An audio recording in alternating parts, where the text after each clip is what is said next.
They told us that progress always came wrapped in glory, in shining metal, bold lines, and the promise of victory. But in March 1942, inside that cold Buffalo Assembly Hall, progress sounded like laughter. It sounded like boots turning away from the machine we built with our own hands. And when the pilot's voice carried across the hangar, "I'm not flying that death trap," it felt less like criticism and more like a funeral bell for everything we believed we were fighting for. I remember that moment too clearly. The wrench slipped from my fingers, clattering against the steel floor, echoing between the rafters. Fresh paint still glistened on the P-39's olive skin, its fuselage catching the harsh factory lights like an arrow pointed toward the future. But futures can shatter faster than aluminum under enemy fire. And that day, morale shattered with it. We had worked without pause since Pearl Harbor, 3 shifts, 7 days a week, oxygen in our lungs turning to cold breath in the winter air of the factory. We built the aircraft America needed, or so we thought.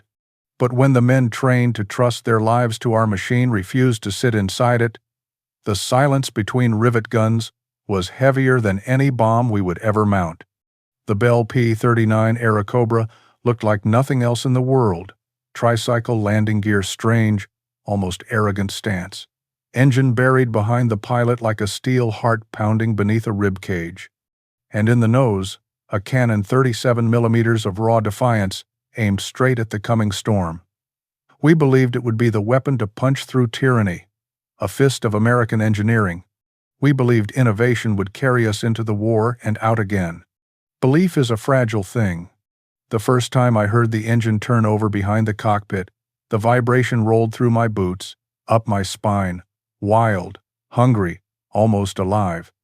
But that long drive shaft beneath the floor, it danced when the power came on, rattling like bones under stress. Pilot said it felt like sitting on a washing machine, spinning out of control. I saw one test pilot climb down, face pale, breath shaking even though he tried to hide it. He wiped grease from his gloves and whispered to no one, "Feels like the demons back there want out." We laughed nervously. Because engineers don't speak in demons. We speak in torque, in power curves, in gear tolerances measured to thousandths of an inch. Yet even numbers can't quiet fear when metal hums too fiercely under human hands. They were afraid of the fire, too. With the engine behind the seat, if something went wrong, flames didn't flare ahead where you could see them coming. They crawled toward your spine, licking at your flight jacket, whispering warnings too late to matter. More than one pilot imagined smoke filling his cockpit, not from battle but from betrayal, machinery failing in darkness behind his back. Still, the airplane sat there, shining, proud, almost defiant. A new warbird with talons unlike anything before it, yet no one trusted it enough to fly into the sky where heroes were meant to soar. The newspapers outside told the story differently. Headlines screamed America rising, factories full, victory by production. They didn't print rumors of pilots requesting transfers the moment they saw the service ceiling figures.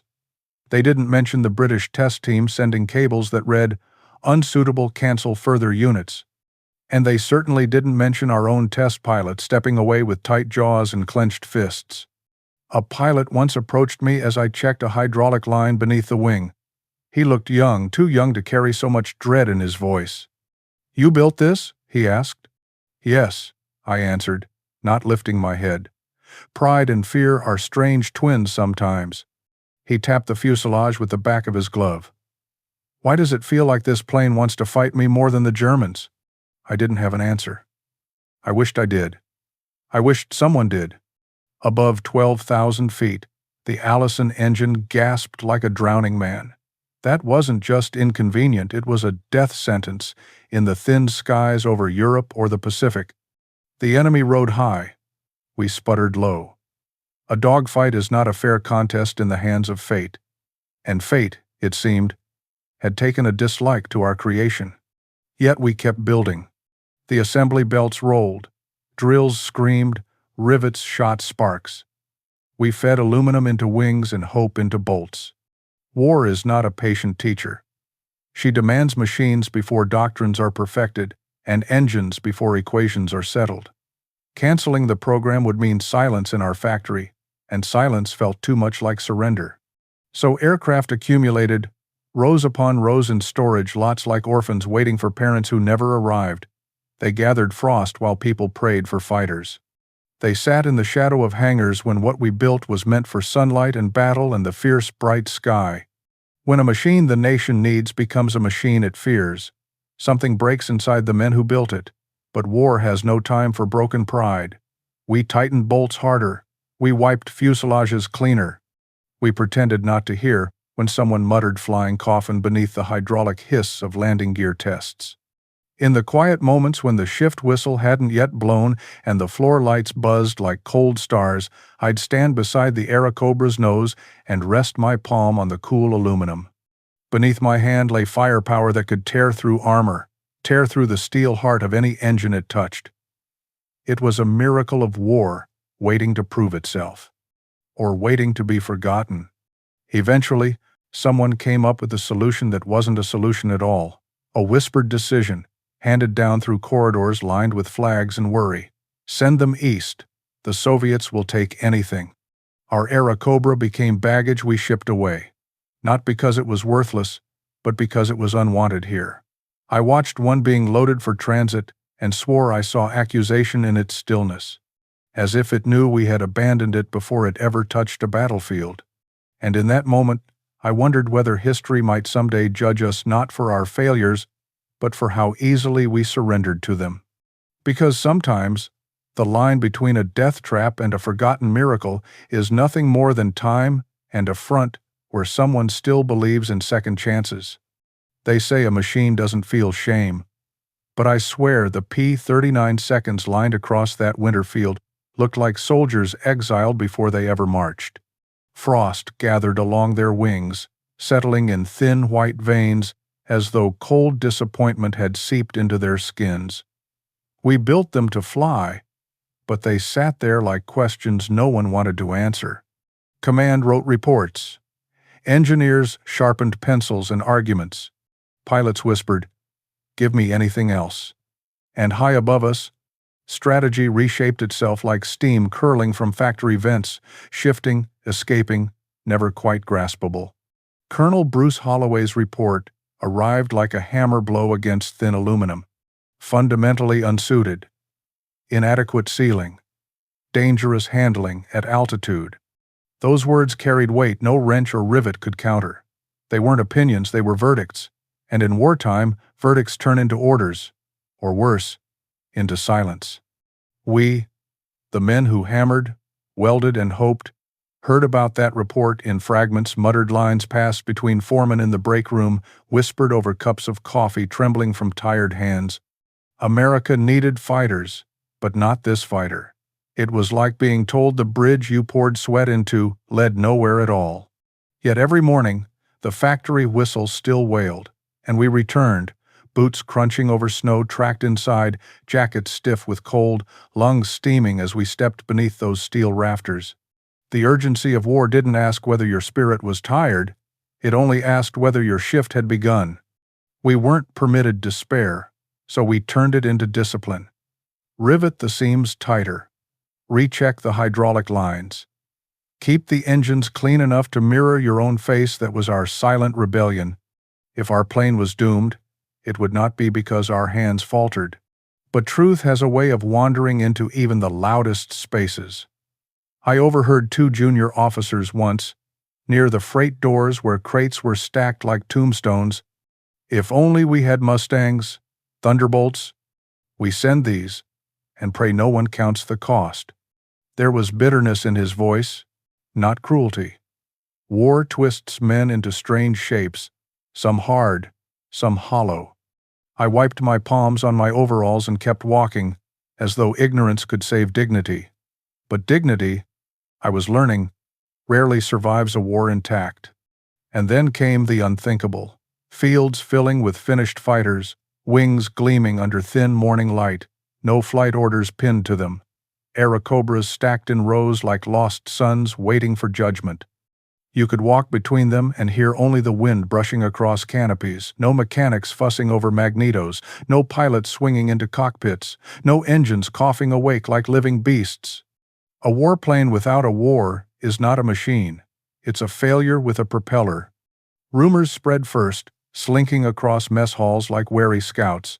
The Soviets needed planes, any planes. Stalin had sent messages through clenched teeth and desperate numbers. His enemy pressed hard across snow-soaked fields, and Russia bled by the millions.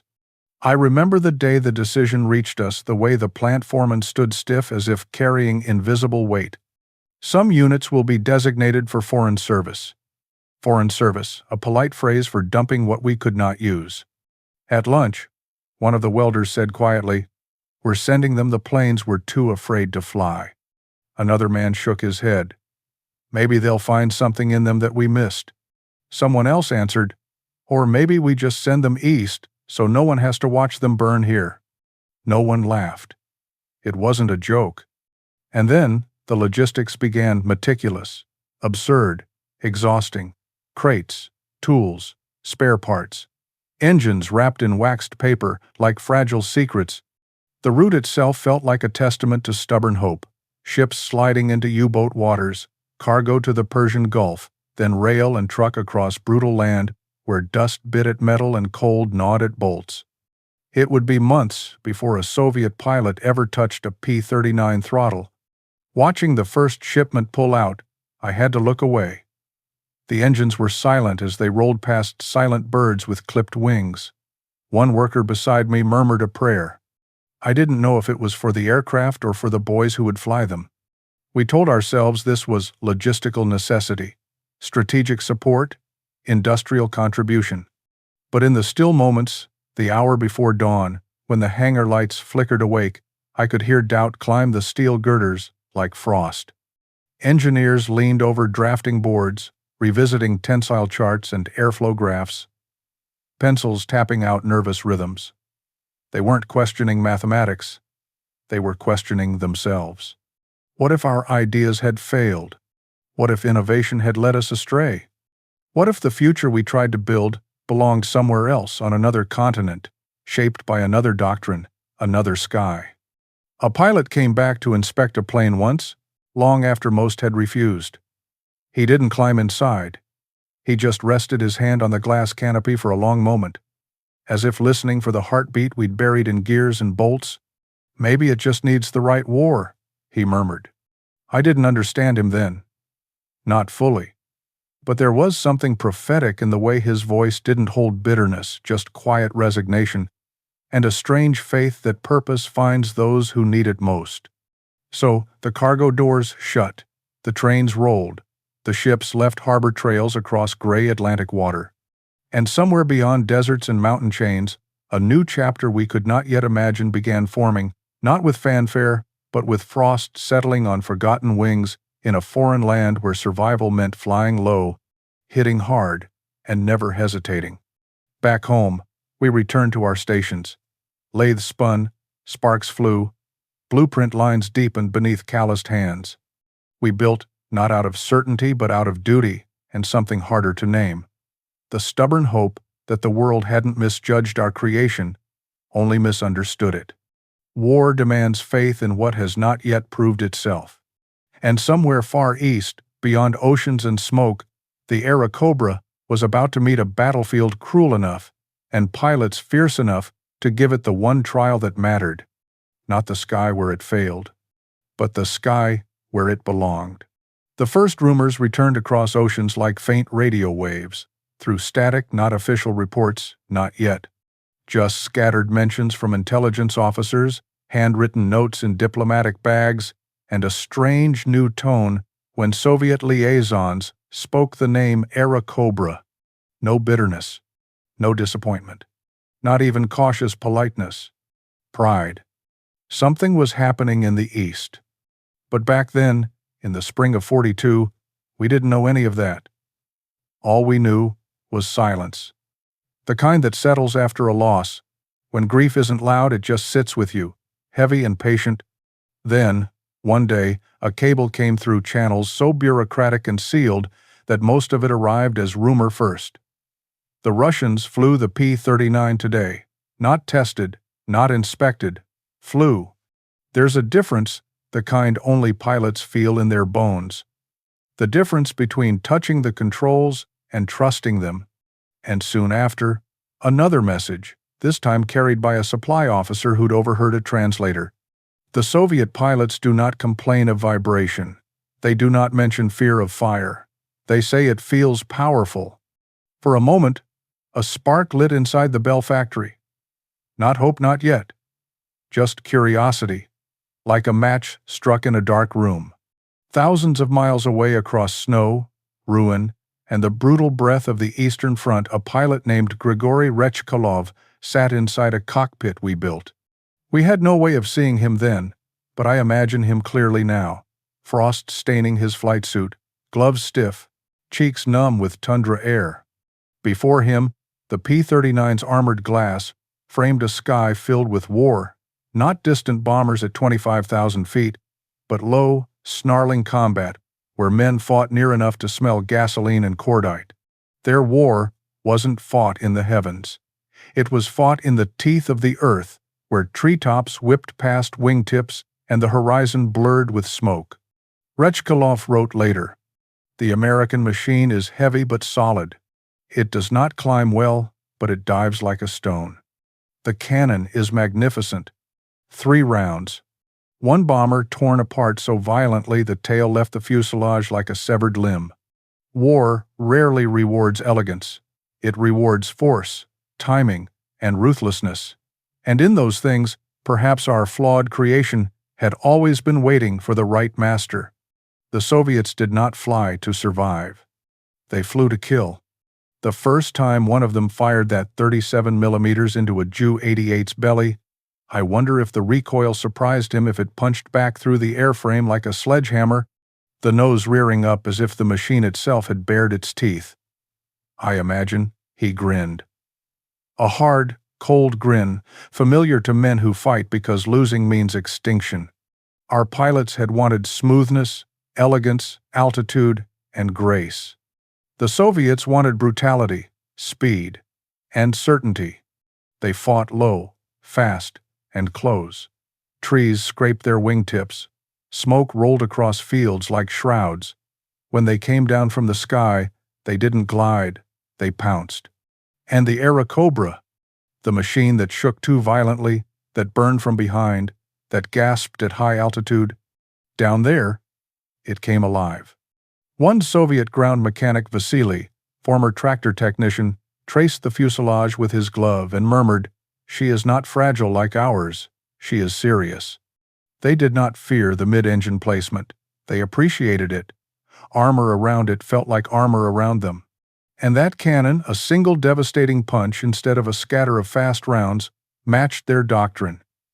End the fight decisively or not at all. They flew with the canopy open sometimes, snowflakes whipping past goggles, boots planted like anchors on rudder pedals.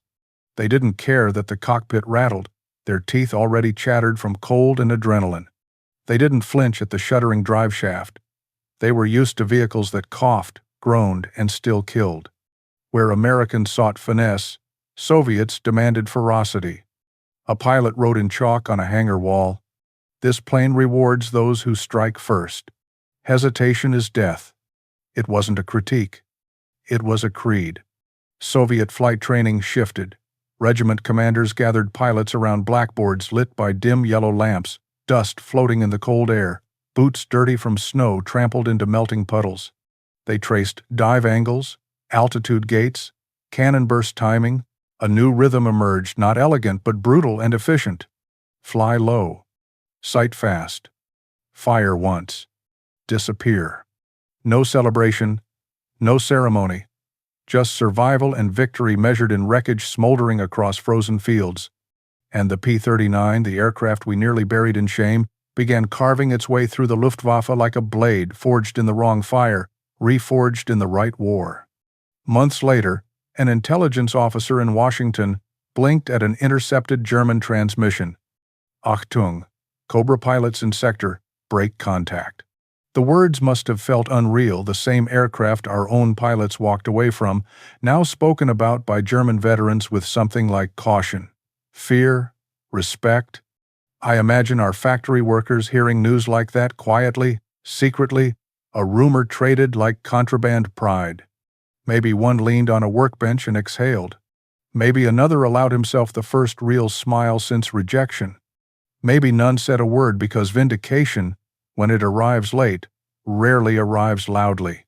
But somewhere in Siberia or Stalingrad's ruins, a pilot slid the canopy open after a mission, breath clouding the frigid air, knuckles white where he still gripped the stick. And he didn't see a death trap. He saw wings that had saved him. A cannon that had delivered judgment. A machine that, in hell, had become a weapon of wolves, not doves. Sometimes greatness isn't born perfect. Sometimes it must first learn humiliation. And sometimes the world's harshest battlefield is not where a machine is broken, but where it finally proves what it was made for. They speak of mastery as though it's born from talent. But on the Eastern Front, mastery was forged from necessity, sharpened by frost, and tempered in the breath-thin space between life and death.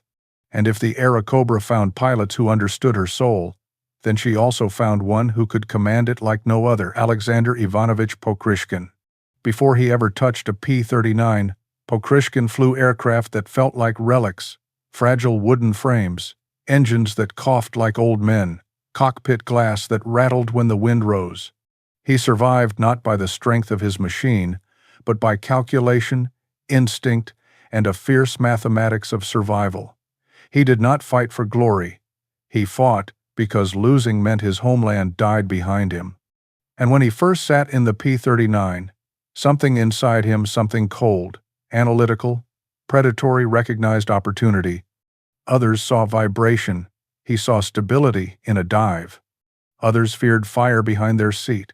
He saw a weapon nestled close like a dagger on the spine. Others cursed its climb. He measured its fall and the speed that came with gravity's favor. In America, they called the Airacobra stubborn. In his hands, stubbornness became spirit. The morning Pokryshkin first tested his new tactics, the snow outside their hangar lay in uneven sheets, wind carving ridges like scars across the earth. Pilots huddled around a chalkboard, breath fogging the air. Pokryshkin drew arcs and angles with the precision of a surgeon, dive vectors, entry speeds, firing windows. He called it his formula for air combat, though nothing about it belonged to formulas found in textbooks. He spoke softly, but his tone cut like steel scraping through frost. We do not chase, we strike, and we disappear. We choose the battle, and the enemy only understands what happened when we are gone. A young pilot raised a hand. And if the German climbs? Pokryshkin's eyes hardened. Then he does so into emptiness. We do not follow fools into their altitude. It was not arrogance. It was truth stripped bare. The squadron launched just after dawn, engines roaring behind cockpits, prop wash kicking powdery snow across runway edges. The ground crew saluted with gloved fists. Mechanics slapped fuselages like men reassuring horses before battle. I imagined the rumble rising through Pokryshkin's spine as he pushed the throttle forward, the Airacobra's mid-engine vibration merging with his pulse, each beat a promise of motion and violence. From altitude they watched scanning white fields below, stained here and there with black craters, burnt tree lines, frozen rivers that looked like veins under wounded skin. German formations moved low, confident in early morning calm. Pokryshkin did not announce the attack. He simply rolled the aircraft onto its back and dove. Cold air howled against the canopy. The drive shaft shrieked like a bowstring stretched beyond reason. Gravity clawed speed into the frame, and what American pilots once feared became a weapon as precise as a hammer swung by a god. He closed the distance so fast the German gunners never adjusted. At point blank, his gloved fingers squeezed the trigger. The 37mm cannon erupted not a chatter, but a single thunderclap, a punch through bone and steel. The bomber's tail did not break. It vanished, torn away in a spray of fragments that glittered briefly against the winter sun. He did not turn to watch it fall. That was the old way, vanity and sentiment. He climbed, using momentum as fuel, the Airacobra's nose lifting, engine roaring behind him like a beast outrunning its own fire. Behind his flight goggles, his breath did not quicken. This was not thrill, this was execution. Word spread in Luftwaffe radios before it spread in American channels. Achtung! Pokryshkin in der Luft. Caution, Pokryshkin is in the air. Even German veterans, men who once believed in altitude superiority, who trusted the long dive from heaven, now feared the sudden strike rising from the tree line. They fought gods and Spitfires over France. Here they fought wolves in camouflage of snow and steel. And Pokryshkin did not fight alone. His doctrine spread like fire in dry grass. His regiment learned to stalk, to vanish, to strike where the enemy did not look. They became phantoms of low sky, appearing in the periphery of German vision moments before cannon shells tore reality apart. At Kursk, when the field shook with the heaviest clash of armor and aircraft the world had ever seen, his squadron soared above that inferno like executioners. They did not dance with fighters. They hunted them. They did not circle. They descended. In the first week, his unit claimed over 100 kills, not by luck, not by numbers, but by precision. 23 confirmed victories for him alone in July. 23 men who never saw him coming. 23 flames rising over wheat fields and trenches. The P-39, the flying coffin, became a scythe in his hands. And history does not remember the weapon by the doubts that forged it, but by the hands strong enough to wield it. There is a cruel truth hidden beneath every war machine. Sometimes success requires the world to misunderstand you first. And when the Airacobra roared above Kursk's burning plains, when German pilots whispered warnings and Soviet ground crews looked skyward with pride instead of skepticism, the aircraft no longer needed American approval. It had earned something more ancient: fear from its enemies and faith from the men who flew it. In war, salvation rarely arrives in the shape we expect. Sometimes it comes humming behind your back, shuddering with dangerous energy, waiting for the one pilot brave enough to trust that imperfection can be power if wielded without hesitation. Because hesitation kills. And the Airacobra, reborn in Russian snow, had found a pilot who never hesitated. Victory stories rarely travel in straight lines. They move like smoke, drifting, distorting, reaching distant shores long before the fire that birthed them becomes understood. And so it was with the Airacobra. Whispers of its success in Soviet skies slipped westward like rumors escaping winter wind. A German staffel routed, a bomber formation shredded, an ace rising on the strength of a machine America dismissed. At first, U.S. analysts laughed off the early reports. Propaganda, they said. Soviet exaggeration, pride wrapped in frostbitten myth. How could the aircraft our pilots refused now be the weapon hammering the Luftwaffe's teeth on the other side of the world? But truth has a persistence ideology cannot drown. Soviet requests arrived with unnerving clarity. Send more P-39 seconds. Not Mustangs. Not Thunderbolts. Not the shining symbols of American aerial glory. More of the misfit. More of the machine we exiled. More of the fighter that earned salvation in blood and snow. Inside Bell Aircraft's engineering offices, the mood shifted not overnight, but quiet and slow like ice thawing along riverbanks in spring. Engineers who once shrank beneath criticism now leaned over drafting tables with renewed posture. Not triumphant, not vindicated, simply steadier. We had built something that mattered, even if it mattered somewhere else first. They began to iterate. The mistakes that once felt fatal became lessons, stepping stones toward a cleaner sky.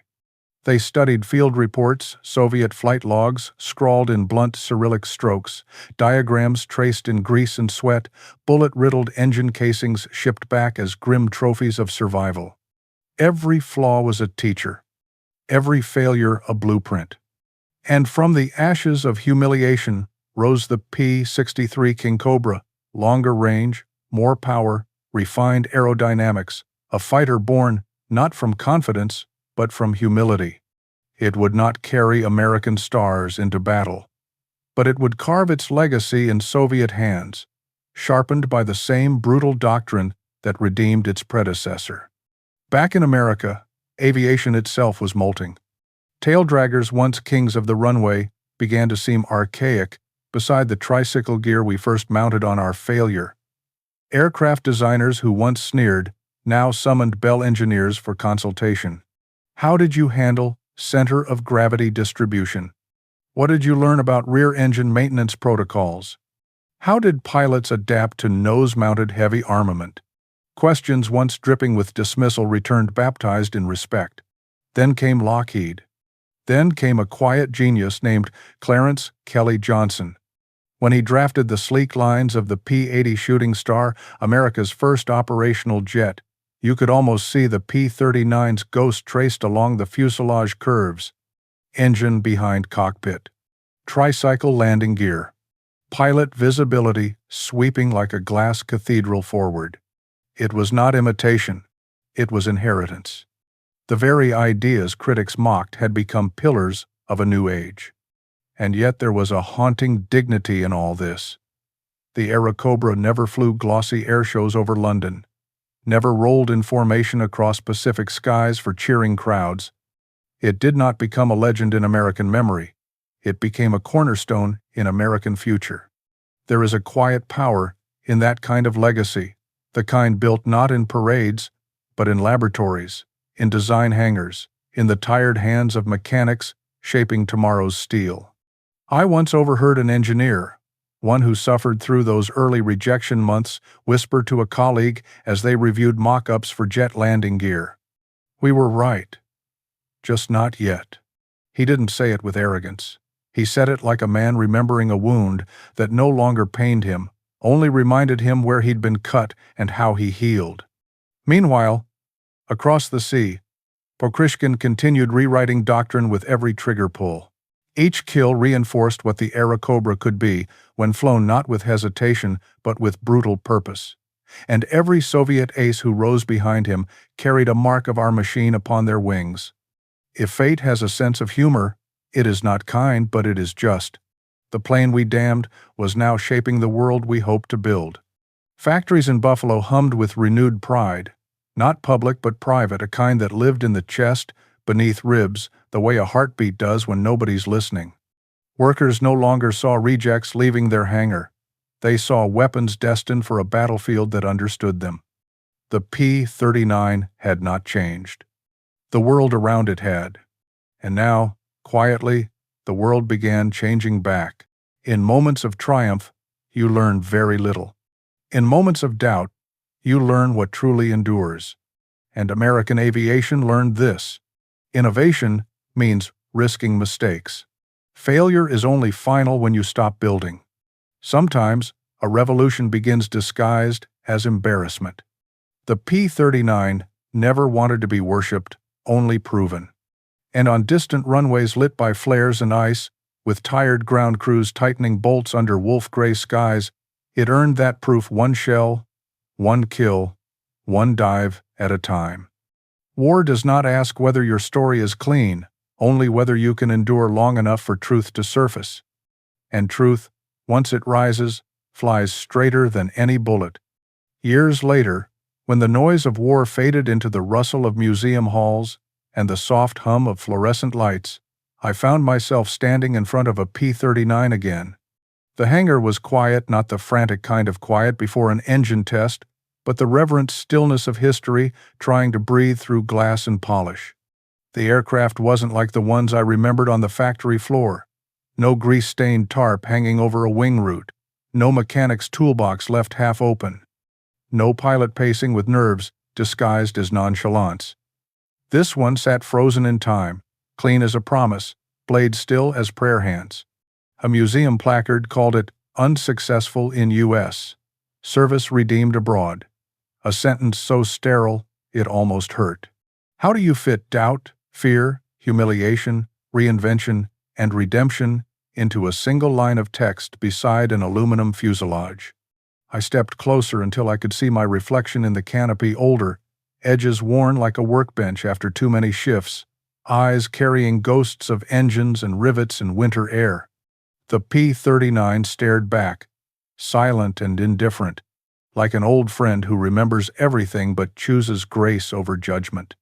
In the distance, a school group wandered past, their eager footsteps echoing. One boy, maybe 12, stopped, read the placard, and squinted. "So, was it good or bad?" he asked his teacher. The teacher hesitated, then replied, "It depends on where you look at it. Depends on where you look at it." I closed my eyes. In my memory, the aircraft was never silent. It rattled. It roared. It trembled like something barely contained, always on the edge between brilliance and disaster. It was metal pulled forward by human ambition, and sometimes ambition shakes before it flies. 8,984 hours. That's how many man-hours went into a single P-39 at our plant. I remember the weight of those hours in the calluses that formed, the paychecks mailed home to wives who rationed sugar and prayed over letters from the Pacific, the hushed arguments in break rooms over altitude charts and supercharger failures. I remember the shame of seeing them parked in rows, noses pointed toward nothing, wings catching frost instead of daylight. And I remember, though I did not witness it, the way Soviet pilots slammed throttles open, feeling that same vibration we feared and turning it into a heartbeat that matched their own. In our skies, it gasped. In theirs, it hunted. Sometimes the world doesn't reject your work, it simply sends it where it belongs. Not long after those museum visits began, I read a translated passage from Pokryshkin's memoirs. Words written by the man who flew our machine not as compromise, but as weapon. He wrote, "It punished hesitation. It rewarded discipline. It taught me not to fear imperfection, but to master it." Reading that, I felt something shift, not pride, exactly, but clarity. The kind of clarity age gives you when youthful certainty has eroded into understanding. Perfection doesn't win wars. Adaptation does. Courage does. Persistence does. And a machine, like a man, can fail in one world and save another. In 1944, the assembly line finally stopped. The tools were put down. The last Airacobra rolled out under the same steel rafters that once heard pilots refuse it. Workers went home and found other factories, other battles, other futures. Some never knew what became of the planes they riveted with aching fingers and stubborn hope. But the truth, the real truth, didn't emerge in speeches or headlines.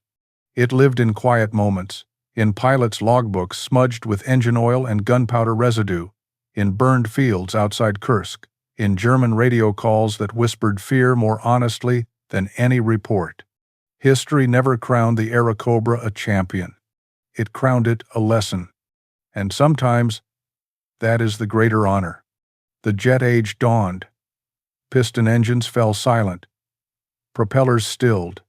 But when the F-86 Sabre carved contrails over Korea, it did so carrying the DNA of a flawed fighter built in Buffalo, a fighter mocked, misunderstood, feared, then reborn in fire thousands of miles from where its story began. When people ask what the P-39 truly was, I no longer answer failure or success. Those words are too blunt for stories forged in war and redeemable only in hindsight. Instead, I say, it was a bridge. It was a teacher. It was proof that progress often stumbles before it runs. Sometimes the worst becomes the foundation for the best. And sometimes the aircraft we gave up on becomes the one that teaches us how to fly into the future.